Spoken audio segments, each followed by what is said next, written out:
planetX expert. So we're going to be talking about planetX today. And you guys, if you can unmute your mics, and I'll welcome both of you to the show. I'm assuming you guys can hear me. I can hear you. Hi, Royce. Star, are you there? How you doing? Here. Okay. Well, I like that Mayberry RFD. Was that you playing guitar? That was me. That's certainly not my best guitar work, but oh, it was better than mine. But I thought, I don't know, everything has been kind of spontaneous today, so for some reason I picked that one. I was going to catch up with Royce this afternoon, and we were going to chat a little bit about whatever, and somehow through fate or whatever, I came across Star, who is a kind of a planetX guru. I don't know if guru is the right word, or planetX documentarian. Documentarian. Yeah, that's kind of what I call it. it. There's a new title. I like that. And she's convinced that the planetX thing is real. She's been following it for years. In fact, she's moved to a safe place, correct? Yeah. And the area you've picked out is a place that's supposed to be a quote-unquote safe place after the pole shift. 2,700 feet above sea level. I'm up in the mountains, in the Blue Ridge Mountains of North Carolina. I love it here. It's God's country. It's beautiful. Safe is not a word that I would even use to describe any place on the planet during the pole shift. But this is as safe as I can be. I think the Zetas led me here. That's so interesting. How, when did you know that you were going to change your life and move? Oh, my gosh. It must have been back in 2006. I was living in South Carolina at the time. I had moved from Florida, so I got away from the coast. I knew to get away from the coast. I moved to South Carolina, inland, the western half of South Carolina. And I still, first of all, I hated it there. I hated it. And it was too hot. It was hotter than Florida. And I didn't feel safe. I still did not feel safe because I had the Savannah Riverside about 20 miles away. So that doesn't make me feel safe. And I started looking all over the country, all over the place. I was in Colorado, a little town called Eureka Springs in Arkansas. I was looking up in Maine and New Hampshire, the western portion of Massachusetts. So I was all over the place and looking at houses. And, of course, I had to sell my house in South Carolina. So it was easy for me to get in the car every weekend and run up to North Carolina, a 3-hour drive, to take a look around. And I was led to this little farm. It wasn't a farm then. It was just a little house with an acre and a half of land, which doesn't seem like a lot, but every inch of this property is usable space. And I created a farm. I started with goats, and now I have chickens. And I just put in I dug a pond last year. I can't say I put in a pond. I dug a hole and stuck a liner in, and right now it's a habitat for frogs and snakes and lizards. But I have intention of making it better and putting in some tilapia because I think I could feed my whole community between, eggs from the chickens and chickens themselves when the time comes. And the goats give me milk so I can make butter and yogurt and cheese and soap. And the tilapia, they come to fruition every 7 weeks. They're like rabbits, so they breed extensively. And I think I can pull off, feeding my community members when the time comes. That's awesome. Those fish mature in 7 weeks? 7 weeks. 7 weeks. So people here said, you're not going to be able to grow tilapia. They like warmer weather or a deeper pond. Your pond should be, mine is only 6 feet deep, and really it should probably be about 9 or 10 feet deep, to know that they will survive. But I'm going to retweak it. I have a neighbor who is, really interested. He understands what I'm trying to do because I'm a girl from Brooklyn, New York. What do I know about all these things? Farming and growing food. If I could do it, anybody could do it, is what I'm saying. And I know there's a lot of people in a position where maybe they're living in a condo, but if you have a window and you can grow something in front of your window, you're one step closer, you know, to doing something. But I have been trying to get people to prepare for a very long time, and social media has been very good to me. I don't know how many friends I have, like 2,600 friends, which, you know, that's crazy. A lot of people following my posts, which come directly from the Pole Shift Ning or Zeta Talk. And, of course, additional news that I find is Earth changes related. But at this point, I used to get mad, like, you know, why aren't people seeing? Why don't people know about planetX? Why don't they know what's going to happen? But at this point, I don't care what people are preparing for as long as they're preparing. That's right, Star. I think the main message here is that people should be preparing, because there's enough bad things that could happen and enough bad things on the horizon. I say just pick one. You know, I don't care which one you believe in. Pick one. One of these is going to happen, if not several. So make preparations. And, boy, you are super prepared. Royce, what do you think of all this? Well, I think she's undertaking a huge undertaking there. I mean, you know what it takes to really dig a pond that big? You know, it takes more than one person if you're going to do it in kind of a decent time span. And then all the water to fill it, which you could get that with enough rain, I'm sure.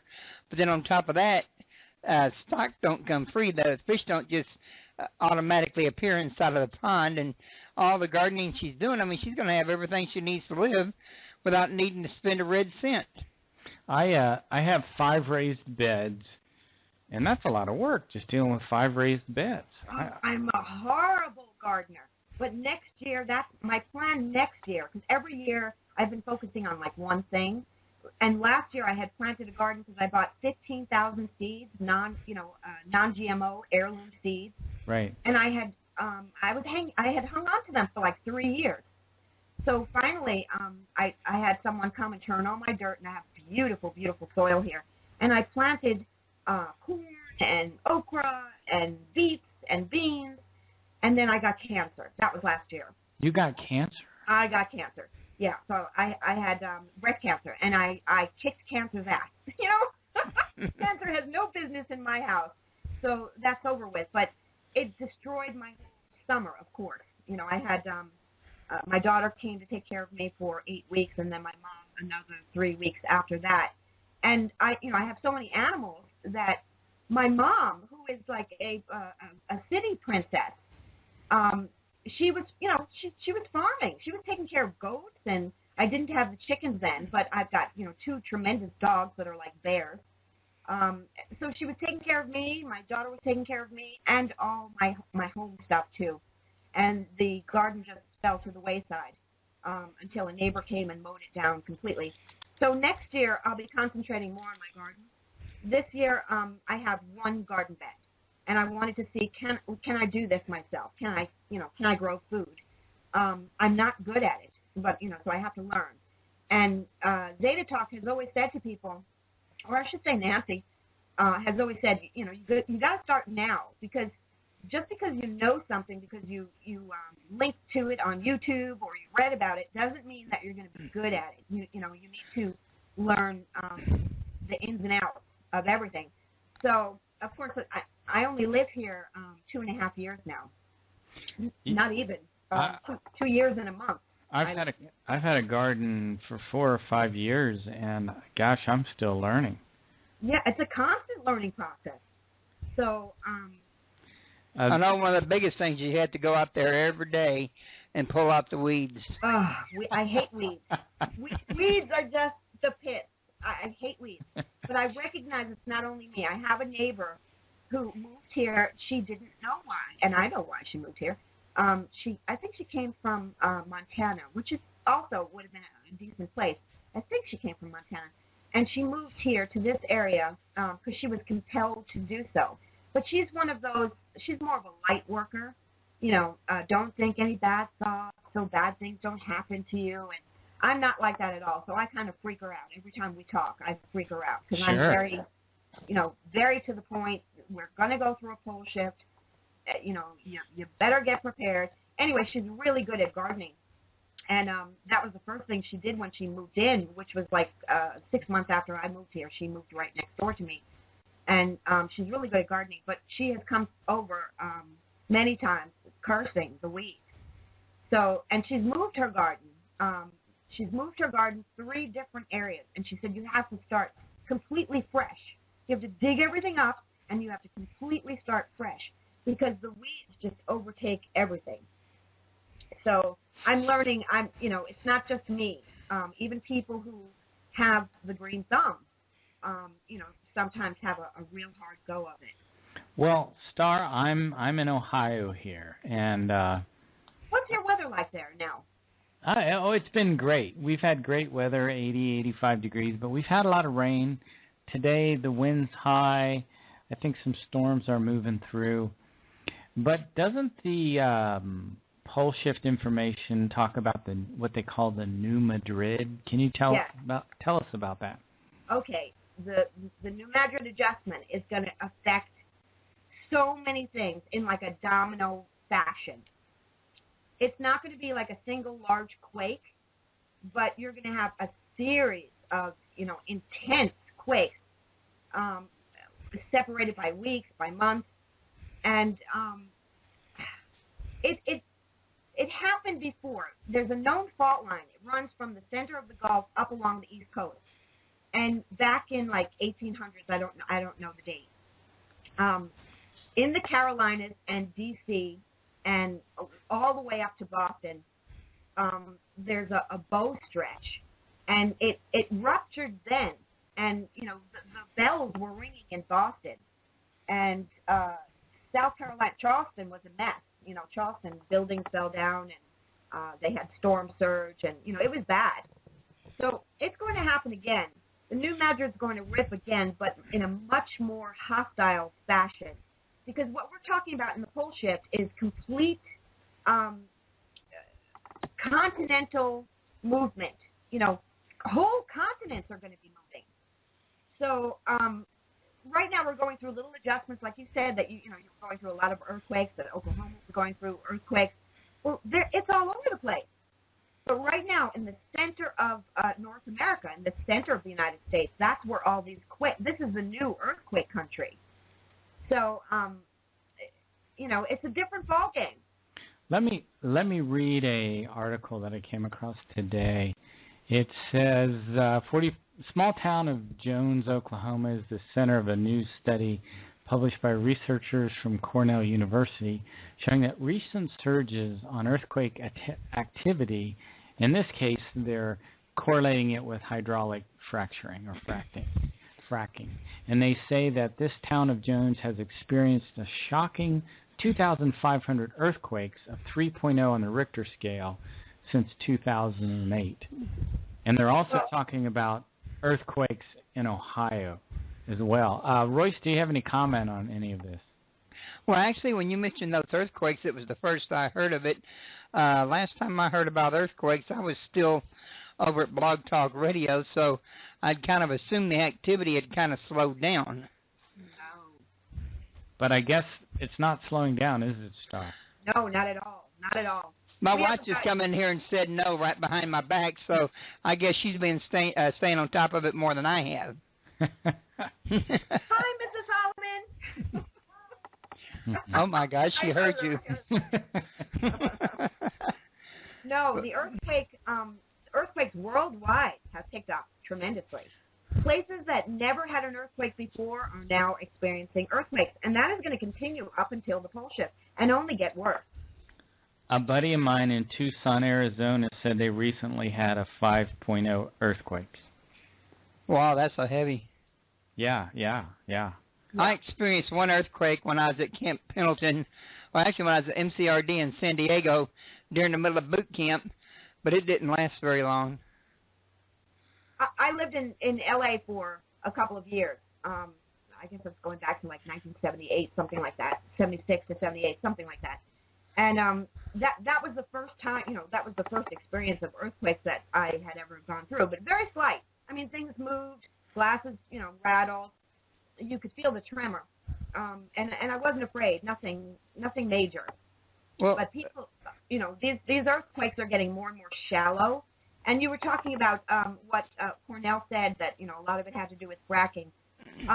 yes and no. I mean, fracking isn't the greatest thing that we can do to the planet, but what's happening is the planet is heating up from the core, and because we're getting tugged on twice a day from this magnetic influence, which is planetX. It is a huge iron oxide ball of destruction, and to me, it looks like a windsock.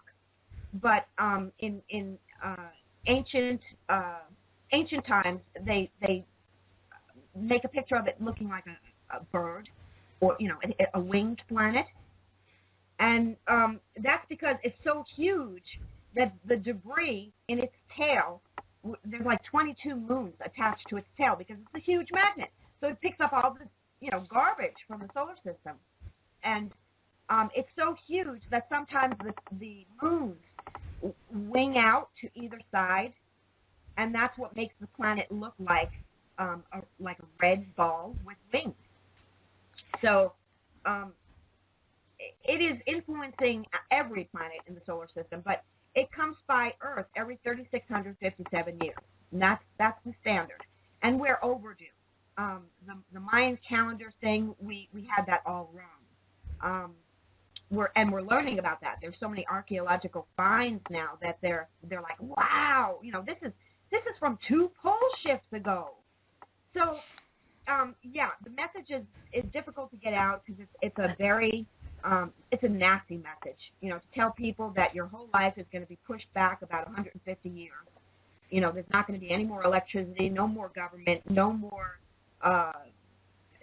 paychecks. So the message is very difficult for people to hear, and they don't want to believe it.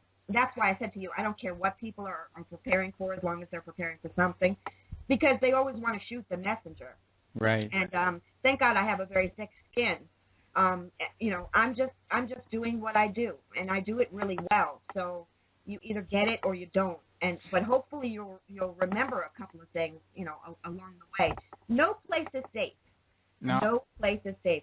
The coastal regions are going to be the first to be annihilated. I hate to use that word, but I mean, your own president, Barack Obama himself, has said coastal cities are going to be affected, and you need to prepare for that, whether it means moving away from the coast. But we have rivers and lakes and estuaries that are also going to be affected. You have to take the worst flood, the worst case scenario from history in any waterway of any flooding, and times that by 3, and then cross your fingers, okay? That's how bad, because whole continents will be moving. And you're up in Ohio, you're going to have a little bit more warmer weather, in the aftertime. Maine, New England, they're going to have a little bit warmer weather. And me in North Carolina, I'm going to have a little bit colder weather. The new North Pole is going to be Racine, Brazil. Okay, so Brazil. Yes, that's going to be the new North Pole. Wow. Yes. So that's when I say continents are going to be moving and drifting, I mean whole continents are going to be moving and drifting, and that's why you're having all this shuddering now, all these earthquakes now, because it's like a little bit of chaos and then an adjustment, a little bit of chaos and then an adjustment. Everything's getting ready to break and move. But I got a question. Go ahead. How exactly do you know the exact effects that Nibiru is going to have, or planetX, if that's what you want to call it, is going to have when it comes through, to be able to tell, for example, that Brazil is going to be the new North Pole? I mean, you can know he's coming through, you can know it's going to do damage, but how can you predict the exact damage? Through Zeta Talk, Royce, I am all about Zeta Talk. Zeta Talk, I mean, you had Zechariah Stitchin talking about this. You had, some others talking about this, and they said pole shift is not going. They believed a pole shift was going to happen, but they said it wasn't going to happen in their lifetime. Of course, Zechariah is dead, but they pushed it out there because they knew that message was just so horrific that they didn't want to be the bearer of bad news. But Zeta Talk has said all along, everything that we have gone through since 2003. Zeta Talk has discussed. In 1995, they were talking about it. okay? And they gave us the sequence of events. Right now, what Nancy does a newsletter. Nancy Leader is their emissary, Zeta Talk's emissary. She does a newsletter every week. It's called the 7 of 10 newsletter. And she updates people on where we're at. And there's a lot of things that need to happen. And I'm going to go to a little thing where I can read it to you specifically, because the 7 of 10 is a sequence of events. So the first event is a tipping Indo-Australian plate with Indonesia sinking. That's already done. Indonesia, their water has risen. Pakistan, there's areas of the world which are underwater and will never be not underwater anymore. A folding Pacific, which allows South America to roll. This has been ongoing since 2010. We were getting posts from people in South America where there were huge fissures in the ground that were opening up, and people were freaking out. When a continent rolls, we're not talking about minor adjustments. This is huge. So yes, lots of things are going to be happening in South America, and they've already been happening for years now. Then it's a tearing of the South Atlantic rift, and that's going to allow Africa to roll and the floor of the Mediterranean to drop. Then we're expecting to see, which is number 8, great quakes in Japan. And I'm talking about southern Japan. I mean, Japan is always shaking all the time, but most of their earthquakes are situated in the north, and that whole thing with Fukushima. I mean, it's just a mess. But there's going to be tremendous great quakes in Japan, southern Japan first. We're talking about Mag 9. And it's going to shimmy its way up to northern Japan and completely take out, Japan. At that point, we're looking at the New Madrid adjustment, because all of this plate movement, up and down and over and across, it affects everything. So that's why I said the New Madrid is a huge domino effect. A lot of things are going to be happening. The Mississippi River is going to widen by 100 feet. Now, Royce, you asked me, how do I know? The science is there. And I'll have a lot of people come on my page and bash me. I'm a geologist, or I'm this, I'm that. I'm none of those things. I'm a mom, but I get it. I see the science. I post it every day.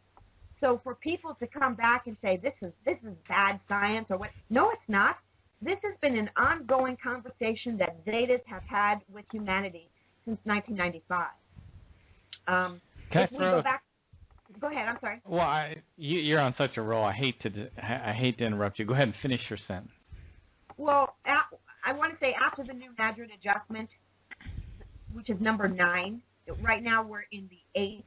We're in the 7 of 10 still, but we're in a rollover of the 8 of 10. The New Madrid adjustment is going to come prior to the pole shift, and that will be weeks.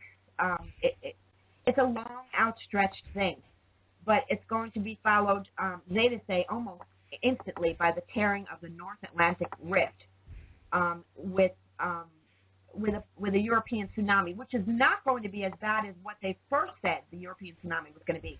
It was going to take out all of the UK. Wow. But now, since we've been getting help, meaning there'll be a big adjustments, and ETs will come in and kind of placate it. They will pet it until it simmers down, because they want more people to become aware.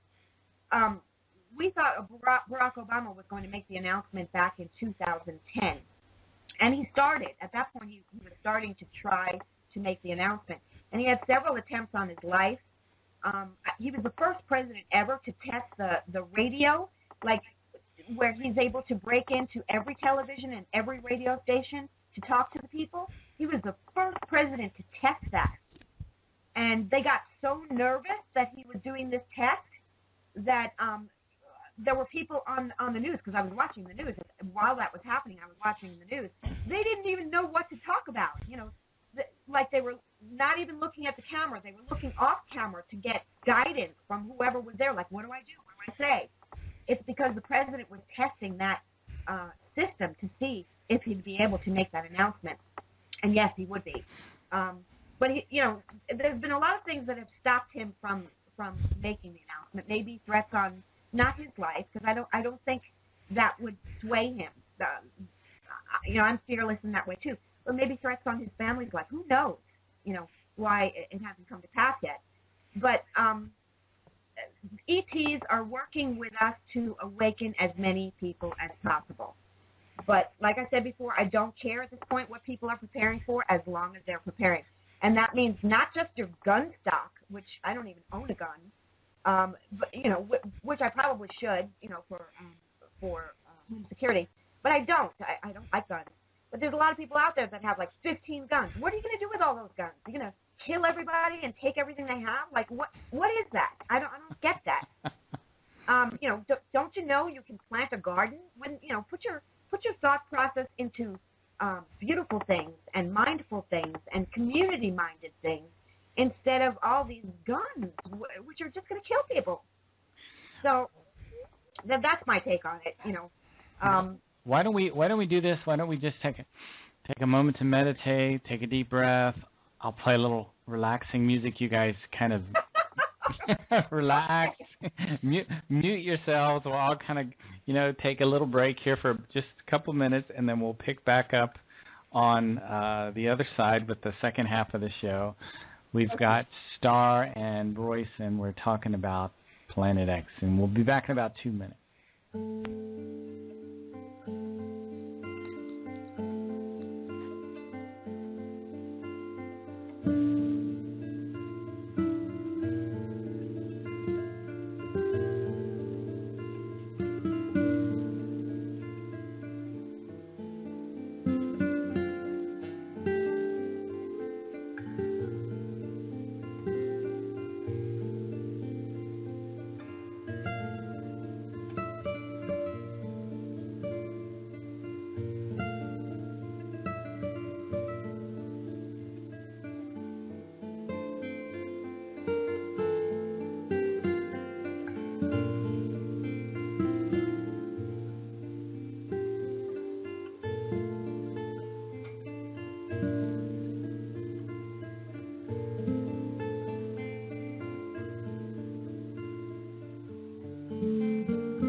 Hello, everyone. I want to welcome all of you back to Ohio Exopolitics. We're talking about planetX today. We've got Star DiGiacomo and Royce Holloman on, and Star's been giving us the big overall picture, kind of like what is all this news that we need to catch up on. And I had a few questions. Star, has the government built underground bases in preparation for this event? Of course they have, Mark. You know that. Royce, you too. There's bunkers all over the place. Actually, it's been on TV about these bunkers. Yeah. Jesse Ventura did a segment on it.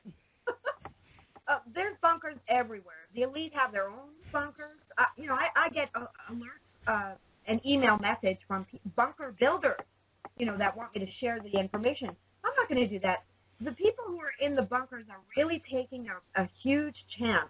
There's so much methane being coming up from underground right now, all because of earthquakes, because of every volcano in the last 10,000 years is now awake and active.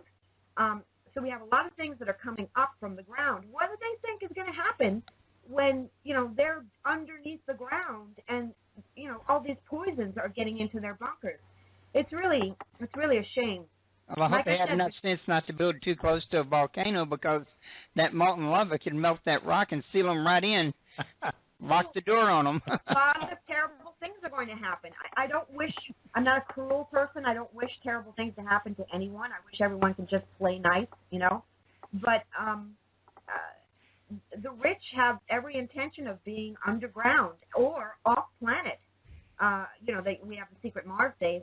We have secret things going on Mars and the Moon. So they have plans to escape no matter which way, benefits them. And I think the ones that are going to be underground, they have intentions of staying there for 2 years. That there'll be enough supplies for them for 2 years. What do they think is going to happen when they come out of their bunkers if they haven't already suffocated or been asphyxiated? What do they think is going to happen? They're going to look different. They're going to smell different. Everyone who's out on the street is going to be in survival mode. Not everyone is going to, perish from. We're going to lose 90% of the population. There's no doubt about that. And it's a horrible message that I'm giving people. But that's the truth. But that doesn't mean it's going to happen from the cataclysms themselves. People are going to lose just about everything. I might lose my house, but I have a tent, and I'm not going to freak out about losing my house. It's a tangible thing. I hope that I don't lose my children. That's more important. A life is much more important than any of the stuff we consume and we have. But they're building bunkers. Next question. How does this magnetic field affect our minds when you have this giant planetX coming in with all these moons? Well, there's a lot of people who are. You ever hear of the earthquake sensitives, where it could be your wife, it could be your neighbor. They have no idea why they're not feeling well, why they're dizzy, why they're off kilter, or they're nauseous. Gordon's wife, Gordon James Giannotto, his wife Janet is an earthquake sensitive, and she knew before Maine had 3 earthquakes in like a month's time.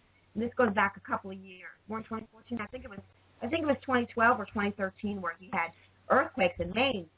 Janet's feet were on fire, where she couldn't even function. Nothing she could do would alleviate this fire feeling on her feet. And then she recognized, oh my God, I'm an earthquake sensitive. There's a lot of people out there that are very, very sick and nauseated from the magnetosphere. The magnetosphere has not looked. It's supposed to look like a beautiful jellyfish. That's how I think of it. In the ocean, it's in speed mode. So all of its tentacles or legs and arms are behind them, and it's a beautiful flowing movement. The magnetosphere hasn't looked like that since like 2009. And now they're taking it offline because there's too many people out there, science geeks, that are recognizing what is wrong with the magnetosphere. Something must be doing this. Well, yeah, it's a huge magnetic planet that is causing all these disturbances and making people very sick. So the magnetic sphere of the Earth is profoundly affected right now. Absolutely. Absolutely. Of every planet. Some planets don't have a magnetosphere, but everything is affected. Until this planet, it's not going to hit us. There's people out there that, are on planetX also, but they say it's going to hit us. No, that's bizarre. It's not going to hit us. It never hit us before. It's not going to hit us now. But it's a normal event, like a hurricane on a planet. It is considered a normal event. Can the ETs stop it from happening? Absolutely. But the focus of this pole shift right now is that it will allow people an opportunity to be service to others. There's a lot of selfish people in the world, but that doesn't mean they'll always be selfish. It's like, when something happens like Sandy or Katrina, people come together and they help each other. That's what it's all about. And that's the way we rise up to a higher density. And for this planet, it's not a purposeful thing, but we are supposed to rise to fourth density on this planet during that pole shift time, 100 years after the pole shift. So it's like a double remarkable thing that's going to happen to this planet. So, Royce, did you have any questions? Actually, I was just thinking about the fact, as synchronicity would have it, I've been interviewing Kevin Falzan about planetX and about the Bible and connections like that over on Revolution Radio for the last 2 or 3 weeks. And he sent me his three books so that I could read them before I do any more interviews with them. Matter of fact, we had to reschedule interviews to give me time to read them. But what's interesting is she's talking about how planetX is not going to hit. It didn't hit in the past. And she is absolutely 100% right. In his book, The Gospel of Forbidden Truth, it has the actual text in it. Copied, of course, but of the actual strike of planetX, or what actually happened the last time it come through. And it wasn't the planet itself that hit. It was one of its moons that hit and tore a big chunk out, and it became the bracelet or the belt around between Jupiter and the Sun there, the asteroid belt. And the other half become the Pacific Ocean. So she makes a very interesting point that this thing does not have a history of actually hitting the planet itself. However, having said that, what I wonder is, what's her take on there being some form of alien presence coming from planetX and actually landing here to try to maybe get some of the leaders removed or establish some kind of a rule before the planet actually gets all the way in. What was your question, Royce? What are you? Well, are you expecting the returns of the gods before the actual post shift? In other words, no. There's a lot of ETs here already. And they just hover above us. There's a lot on the planet, but they just hover above us. The Council of Worlds has deemed that there's a rule of non-interference. And I know there's a lot of people out there that say the Anunnaki are coming back. No, they're not. They have been banned from this planet forever because they are the ones who created the slave race, which we're still slaves. So they took away our free will on purpose, because they created us to do their bidding, basically. But yeah, they're not coming back. None of the bad ETs are coming back. They're not going to take over the planet. That's not going to happen. There's wars being fought in the solar system. That's among themselves. There's ancient wars being fought above our head, which I think biblically, I'm not a Bible person. I'm not a religious person by any stretch of the imagination. But all of this fits in. You have all of this Bible prophecy, which is really the written word of the approach and the disasters due to Planet X, due to this planet. What it's going to fling at us, what it's already flinging at us, is fireballs. And now you hear on mainstream media, we're in fireball season. Who the hell ever heard of fireball season? There's no such thing. Yeah, so now they're telling us that we're in fireball season. I never heard of that even in recent times. Wow. Yeah, never. They're coming up with all these things that they're trying to make people believe that these things have happened before, and they haven't. Of course, they have 3,657 years ago, but not now. And the Red Sea, all of that Bible stuff about the red. Well, the planet itself is a ball of iron oxide. All of the red debris that is flinging down at us, we're going to have red covering our ground, our cars, everything outside is going to have a red dust on it. And at that point, when you see that red dust, you better be in your safe location. You better have plan A, plan B, plan C with all of your family members, because at that point, it could be any time, any hour, once you start seeing that red dust flung onto this planet. So, those are the signs. Now, when are you expecting this planet to actually get into our solar system? Oh, it's been here, Royce. It came in our solar system in 2003, but it's coming in from under the ecliptic or elliptic, so it's approaching us from the south. And it takes a while, and of course you have magnets that are pushing, constantly. They're like, well, what the heck is this? You're not rotating like we're rotating. You're rotating the opposite way. Who are you? What are you doing here? So we're going through all of that play, which we call the Earth wobble. Zeta Talk explained it beautifully. The Earth wobble is like a figure eight that the planet goes through twice a day. And that's why we're having so many planes that disappear from radar, so many plane crashes. No helicopters or small planes can stay in the sky anymore. And I knew that was going to happen. You have a huge magnet that's throwing GPS off, that's completely taking away the stuff in your cockpit. It's gone. So it's causing all these disturbances already. That's the thing I was wondering about, is this tremendous change in the magnetic field. That's got to affect all of our minds and affect the animals and affect electronic equipment, and that's going to become more and more dramatic, I would imagine. Yes. We're going to lose the grid. And it's funny because the government totally screwed themselves, because everything is internet connected now. That's how they communicate with the military. That's how everything is communicated. They have doctors who they want everything in the medical industry to be put on the internet. All communications have to be done via internet. Nobody knows how to pick up a pencil and paper and write anything down anymore. And that is going to be the demise of the world, not just this country, but the world, because we're going to lose the grid. Well, that's very interesting you say the demise of the world, because what we're going to have is a complete reset of society after the pole shift. Absolutely, absolutely. So it's going to be your community, each and every one of us, whatever community we live in. It's going to be up to our community members and us to pick up the pieces and start again. You're going to have a lot of crybabies who say, "Where's the government? Where's the help? I paid for insurance. This should be covered." The insurance companies are already bankrupt. They're going to stop answering their phones. They're going to close their doors. No Absolutely. help is coming. And if I have to get that through to people, no help is going to be on its way. It's going to be up to you. And people lived like this 150 years ago. There was no internet. There was no government spending on their luxuries. People lived. I really like what you said there. No help is coming, because that's what people need to learn. They need to learn to be responsible for themselves. Absolutely. Absolutely. Yeah, I was about to say, I could tend to agree with her on that. If you get in a situation with a big enough cataclysm that does enough damage, hell, the government won't be able to do for themselves, much less anybody else. Neither will the light company or the hospitals. Everybody's going to be looking out for number one.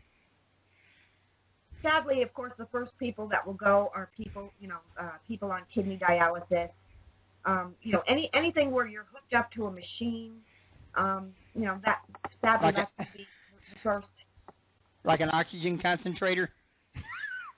Yeah, but because we're going to go through such hurricane force winds, Mag 9 earthquakes all at once worldwide, and hurricane force winds. The winds will be coming from the west, by the way. For the North American continent, we're going to be whipped, and battered from westerly winds. But anybody, it's all about love. It's just all about love your family, be passionate about everything you do in your life. Recognize that that God loves everyone, that the Creator loves everyone, that you need to be there for people. Or, you have other choices too. Suicide to me is not a sin. Of course, it says it in the Bible. Religious people believe that suicide is a sin. No, it's not. It's a choice. And the ETs look at it as a choice. Sometimes it's the best choice for that particular person. But, we're going to need to pick up the pieces ourselves and dust ourselves off and learn how to grow things and learn how to hunt and fish, and start teaching again, the young people, because I hate the education system in America. It is such a lie. Everything is a lie. So if we could start fresh, if we're given that opportunity to start fresh and educate our children properly, oh my God, what a world we'll be living in. So I look forward to the after time. I'm certainly not looking forward to the pole shift itself. I'd be crazy, to say, yeah, I'm excited. It's like, a fantasy roller coaster ride. No, I'm not looking forward to it. But I am looking forward to the after time, because that really gives people an opportunity to be service to others. And that's what it's all about. It's all about us each taking care of each other. Well, aren't you a little concerned that anybody planting a garden is liable to have it destroyed by the post shift? Yes, but they've done it. They've planted that garden. They know that they can retrieve the seeds, or they can gather with their with other community members and say, where should we start again? Let's all work together and plant a community garden. Yes, a lot of things are going to be destroyed. Like I said, I may lose my house. This adorable little 900 square foot house may be in ruins on the floor. But that's okay. I'll dig through the ruins and find my tent, and I'll set up my tent. And I know how to make a fire. Distilling water. I know we're running out of time, but distilling water is going to be a huge thing. A lot of people are going to die from lead poisoning because the earth is going to be, put in a shake and bake mode, and we're going to be shook, and fried and thrown around. There's going to be a lot of lead in the water, and that means creeks and lakes, and a lot of people in the city won't have water at all because once the electric is turned off, there goes your water. But you can use sewer water if you know how to distill water. First you clean it a few times over through sand and rocks and leaves. And you just keep trying to clean your water, boil it. And then the distilling process is the only way you will not get lead poisoning. And distilling is basically steaming the water and collecting the steam. That's going to be fresh, healthy water. But, that's a big thing. I worry about people who are once that switch goes off, there's no more water coming out of your faucet. What are you going to do? Star, I wanted to ask you how you feel about the purpose of your own life, how you feel about reincarnation, because I find it real interesting that your name is Star, and here you are kind of shining this light on this whole pole shift issue. Well, I made a pre-birth agreement. Before I was born, I made an agreement to come back. There were a lot of us that we raised our hands, like in school, in the solar system, we raised our hands, I'll go. There's a lot of us here. We were chosen to be here. To bring this message. There are thousands of us here. And, yes, I believe in reincarnation, of course. I was born with certain skills that, that I had no idea where it came from, why I was so good at doing this or that. Many of us come to this life. You might be a talented musician. You say, where'd it come from? Is it a genetic thing or whatever? But no, we've had many lives before. We have been reincarnated, not only on this planet, but on other planets. But for some, this is their first incarnation. They're real babies. This is their first incarnation. So you learn. It would be hard for a person if it was their first reincarnation, to try to live through this without a little guidance, right? Yes, and they can make the call. And the call is basically, how I consider it, is a prayer. They can make the call to service to other guardians, angel, entity, being, to help them be a better person. That doesn't mean you make a call and it's all about you. You make that call for your community, for mankind. You make that call for others, and you'll get the help you need. Royce, do you have any comments on this? What we've been talking about? Actually, I don't usually approach it very much from the Zeta Talk angle. I'm not saying that they're wrong. I don't really know. Their guess is as good as anybody else's. I probably ought to go study their site a little bit more. But they're not guessing. You should never use that word when it comes to Zeta Talk. They're not guessing. They're giving humanity information that they deem necessary and truthful. Yeah, that leads me to another question. Is Nancy Leader herself in contact with the Zetas? Every day, 24/7. So a lot of the information y'all have is coming straight from the Zetas themselves? Yes, absolutely. She does once a week. She does a question and answer once a week where people from all over the world, all walks of life, get to ask a question that they're curious about. Years ago, there were many, many questions about a variety of different topics. Now the Zetas refuse to answer any questions unless it's pole shift specific. Something that they haven't read on the safe locations link in Zeta Talk, and they need help with. This volcano is going off. Where do we go? And that type of thing. So Nancy answers questions, which she spends the whole week talking to Zetas. They give her the image, and she has to put it on paper. if it's wrong, they will correct her. And sometimes they'll let her be wrong until someone asks another question, and then they'll come back and say, well, this was Nancy's view, and she didn't understand what we said, but this is what we meant, and I'm glad you asked this question because now we can clarify. So, yeah, she is their emissary, but, you know, Nancy is well protected from Zetas. Yeah, I know that I think it's you, Gordon, and a guy I know named Nathaniel, or three of y'all, are members of Zeta Talk that help spread the message that I've seen in Yahoo groups and, you know, other places. I mean, I wasn't aware you was a member until today.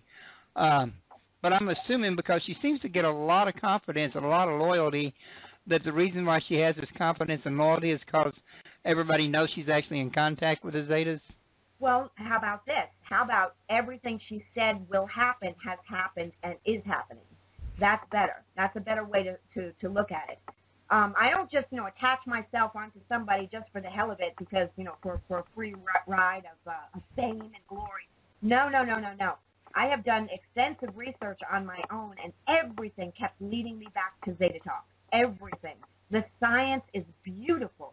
The science is there, and everything that they said would be happening is happening. You know, you talked in the beginning of the show about the coastal regions being the first to go. Can you tell us a little more about that? Okay. Because land is shifting under the waves, under the water. The water is not rising over us. The land is shifting under the water. So, you know, how can I explain that? There's so much sloshing ocean that, and think of it this way, North America, we're going to be moving, the top portion of North America is going to be moving southwest. The bottom portion of North America is going to be moving northeast, okay? So when you have these continents that are moving like that, when three-quarters of the planet is water-based, what's going to happen to all of the coastal regions? It's going to get wiped out, completely wiped out. So Louisiana, Alabama, South Carolina, Texas, North Carolina of Outer Banks. Texas is going to see a lot of river movement. You have the river there. What is it? The Columbia? It's going to come up. No, I'm thinking something else. But yes, in Texas, your rivers are going to be so powerfully going uphill, they're going to reach the mountains. So it's just water sloshing and tsunamis. You know, once you have a break, like in Japan with that major earthquake, yeah, it's going to send a tsunami over to the West Coast. Star, we're running out of time. I added a little kind of insurance time on our episode. Last question. Do the Zetas tell us to move out of the Ohio area? Ohio, you're going to have a lot of problems in Ohio. You're going to need to get to higher ground. Okay. You know, that's what I could say to you. Get to higher ground. And you can always work your way back after the pole shift, which may be a few weeks, a few months. You could, you know, work your way back to what you consider home.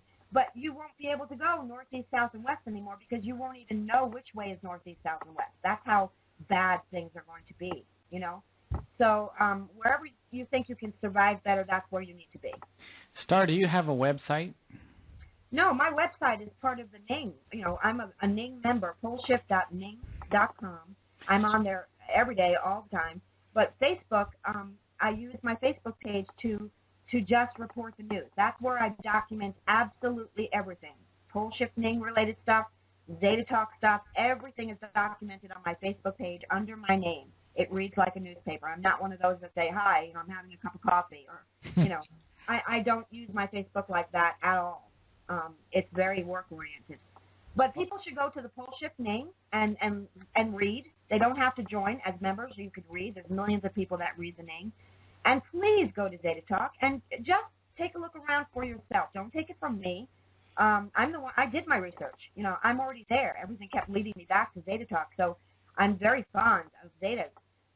Have a look around and see for yourself, and it will be mind-altering, is what I could say. Well, Star, I hope you'll come back on and give us another update before too long. Okay. Thank you, Mark. This all worked out like easy breezy. Like it was meant to be. Isn't that interesting? Unbelievable, Royce. It's just crazy. Royce, why don't you tell people about your website and your radio shows? Okay, I host Talk Now Radio, located at www.talknowradio.net. And also I do an every Thursday segment on Revolution Radio, freedomslips.com, and that's from 1 to 3 my time, 2 to 4 Eastern time. Also, my shows are on Wednesday nights at my site from 7 to 8 usually, but I sometimes ride over. And Saturdays it comes on at 1, and I'm sometimes do an hour show, sometimes a 2-hour show, depends on what the guest needs. Hope you guys can join me at one or the other, or at both. Star, miss seeing you around the show. I know. I'm just so busy, Royce. I do get all of your all the emails, with links, but I'm just so busy.